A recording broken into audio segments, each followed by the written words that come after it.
to all our viewers. Once again, we welcome you to your favorite newscast. If you plan to go trick-or-treating this Halloween or whatever you want to do outside, please do not forget to utilize your face mask. Today we have everything for you. We have news about the last presidential debate, we have an exclusive interview with Elon Musk, we have news about the pandemic, and finally, we're going to give you the last details of the death of a famous idol. Let's begin. Continue watching us. In the breaking news for today, we have first, disjoint COVID-19 apps across US raise questions about technology role. Then, heat smoke and coronavirus are bothering workers who feed America. Next, the price of a virus lockdown, economic free fall in California. After that, how coal-loving Australia became the leader in rooftop solar energy. And finally, the United States steps up its efforts to counter the dominance of minerals in China, key to cars and electronic phones.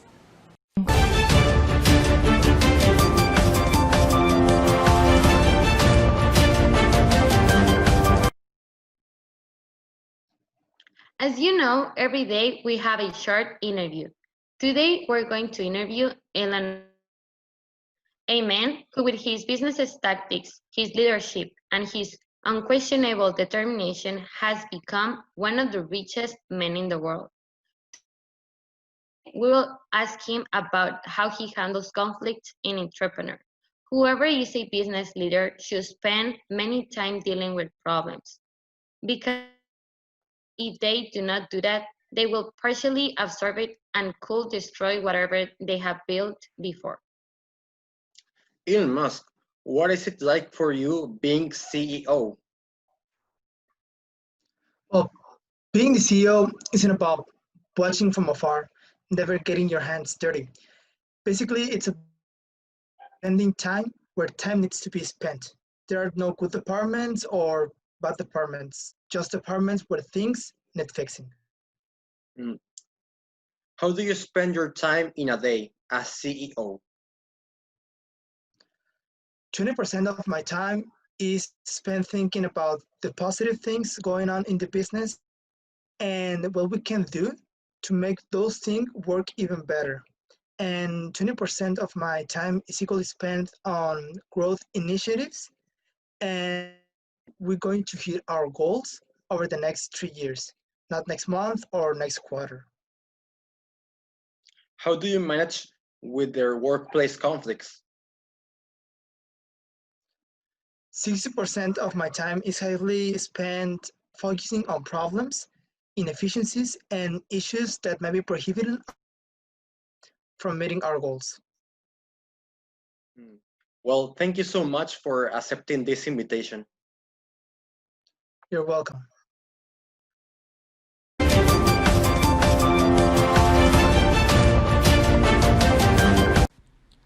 Unfortunately, we are in the midst of a global pandemic, and there are international conflicts. For example, disputes between India and China. Reporters identified that the conflicts arose last May when Chinese forces entered where India considered its territory. Reports in the Indian media noted that soldiers from the two sides clashed on at least 2 occasions in Ladakh. Stand-offs are reported in at least 3 locations: the Galgan Valley, Hot Springs, and Pangong Lake to the south. The two nations are also competing to build infrastructure along the border, which is also known as the Line of Actual Control. India's construction of a new road to a high-altitude air base is seen as one of the main triggers for a clash with Chinese troops in June that drastically left at least 20 Indian soldiers dead.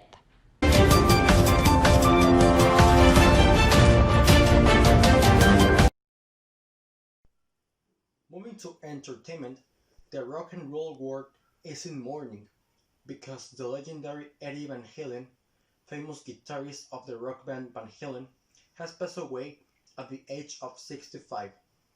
His death was confirmed by his son Wolfgang, who posted on Instagram that his father had lost his long and arduous battle with cancer. Numerous tributes for Van Halen have been posted on social media by other famous guitarists. Brian May from Queen wrote on Instagram, "This wonderful man was way too young to be taken. What a talent, what a legacy, probably the most original and dazzling rock guitarist in history." Jimmy Page from Led Zeppelin also posted on Instagram, "He was the real deal. He pioneered a dazzling technique on guitar with taste and panache that I felt always placed in him about his imitators." Blues rock guitarist Joe Bonamassa posted on Twitter, "Words cannot describe how monumental the loss of Edward Van Halen is to the music community. He inspired generations of guitar players of all genres. His playing was unrivaled, and its ingenuity and its ferocity. Rest in peace to the greatest rock guitarist of all time." The electric guitar work of Eddie Van Halen was anything but basic. With aggressive arpeggios and harmonics, he was musically sophisticated more often than not. In fact, the contradiction embodied by Van Halen between extremely refined technical brilliance and limited artistic perceptions, it's a dilemma that persists in much of popular music today.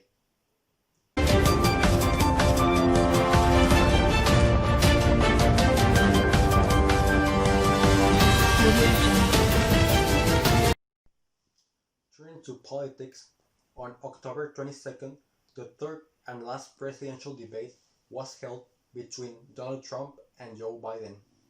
As we know, on November 3rd, we will go out to vote to elect our next president, and we must be well informed about our decision.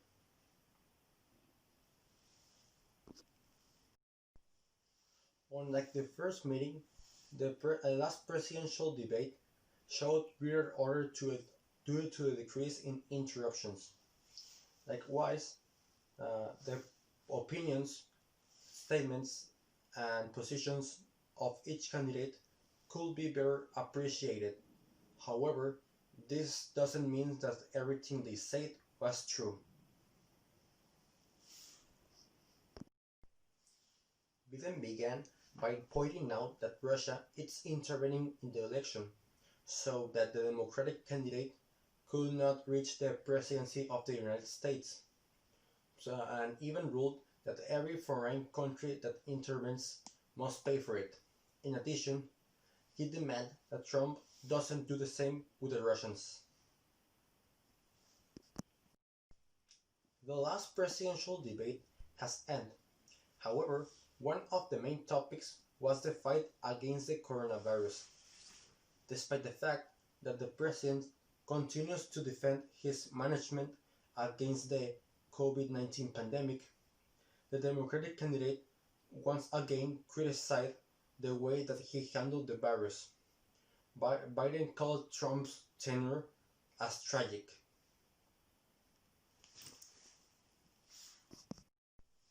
Finally, Trump affirms that the best figures against unemployment have been had in all races, and the arrival of Biden to the presidency will imply an unprecedented destroy of the economy.